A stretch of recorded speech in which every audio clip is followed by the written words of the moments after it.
So the reason I say only lazy people use their own money is because it takes much more intelligence to raise capital. And so I've never been able, ever since my rich dad, since a little boy, my rich dad forbade me from ever saying, I can't afford it. He says, figure out how you can afford it. How can you do something? Figure out how you can do something. So over my lifetime, most of the projects I've started, I've never had any money. I like not having money because it forces me to think. I get creative. I have to educate myself. I have to talk to rich guys. Hey, how'd you do this? How'd you do that? How'd you do that? And what has happened to me, I just turned 72, I've never needed money. Because if I need money, I figure out how to raise it. So today you guys have crowdfunding and all that. I don't know what that stuff is. But it's easy to say I can't afford it. All the poor people say I can't afford it. All the poor people say, well, let's tax the rich.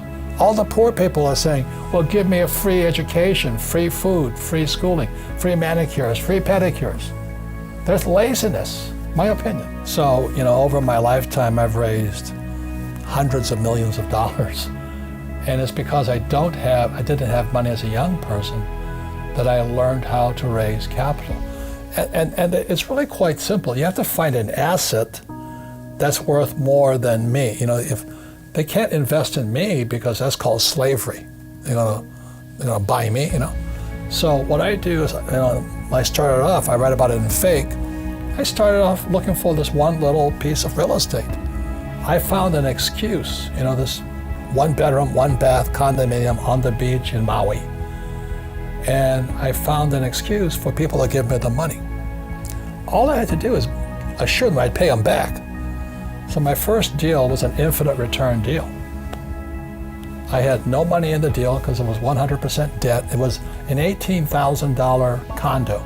You can't touch them for that much anymore, but the economy was bad. So I buy this $18,000 condo. The guy wanted 10% down. You don't need higher math. 10% of 18,000 is how much, sports fans? $1,800. I could have used my money. I had the money. But that would be too easy. Only lazy people use their own money. And that's what really pissed off a lot of people out there. You calling me lazy? I said, yes, I am. Because you're the same type of person who will say, I can't afford it. I can't do that. That's the problem. It's up here. It's the real estate between this ear and that ear. I can't do that. Most of my family say, I can't afford it. My father taught him to say that. My mother taught him to say that. My rich dad should never say that. Let me ask you this question. You work for the rich dad company. How much of my money is in this company? Zero.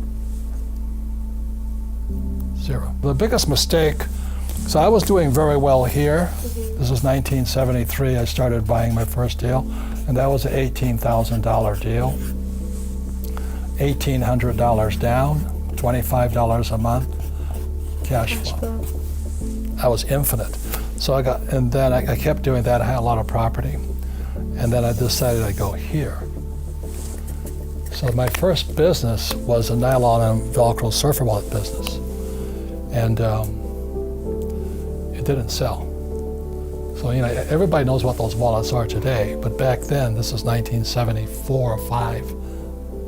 Yeah, 75. They didn't know what the wallets were. So we were going broke really fast. We bought 100,000 of these wallets from Korea. We shipped it to our warehouse in Long Island, and we were borrowing money from our investors. So we raised about $600,000 to get this little goofy wallet business up. So we were in serious trouble. I owed my father about $200,000. My rich dad was laughing at me. We were going broke so quickly because we couldn't move the wallets, 100,000 of them. They were sitting in this bonded warehouse on Long Island, and nobody would buy them from us. So then, the good thing about stupidity, there it is, makes you smarter.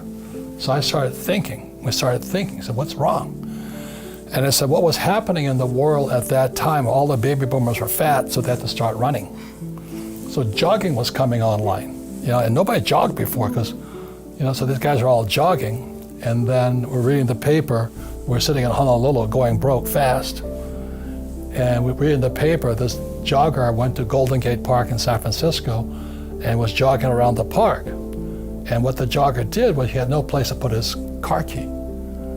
So what did they do? He puts it on the front tire of his car and goes for a jog around the park. So we're reading this newspaper, and voila, when he comes back to his car, the car wasn't there. Oh gosh. So the guy says, they stole my car. Oh my goodness. And so the question was, on the headline of the newspaper article, what does a jogger do with their key?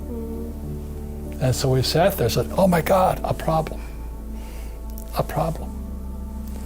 So with that, I designed the shoe pocket, and you can see this picture right here.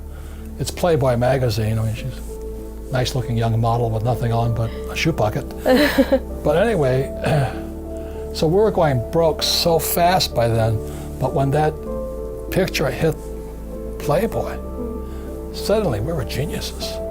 And everybody started throwing their money at us. And all these products, our wallets were selling, our shoe pockets were selling, investors were happy, and the sales went through the roof. So we were extremely successful. So we went from risk, stupid, smarter, successful. But the problem was, is how do we finance our inventory? Because the demand was worldwide, and we couldn't keep up with demand.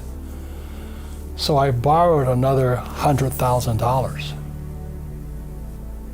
And I went to my CPA, my CFO, Stanley. So I said, Stanley, will this $100,000 solve our inventory problem? He goes, yes, it will. So I gave Stanley the check, and he ran off with it. Oh my goodness. I had no signed documentation. I turned it over to him. He said I owed him the money. So that was one of my first, six-figure, seven-figure mistakes. Well, number one is invest in what you love. I love business. I love real estate. I mean, I really love it. I own this building here. And I love gold and silver. So I invest in what I love. Mm-hmm. Most people say, do what you love, but I rather invest in what I love. But I love being an entrepreneur. I love investing. It's like Shark Tank to me. I'm always looking at new businesses, new deals. It's just a game like this. Mm-hmm. When you look at the financial statement, that's like your scorecard. It's like your golf scorecard is your financial statement. But as you know, our schools teach us nothing about financial statements.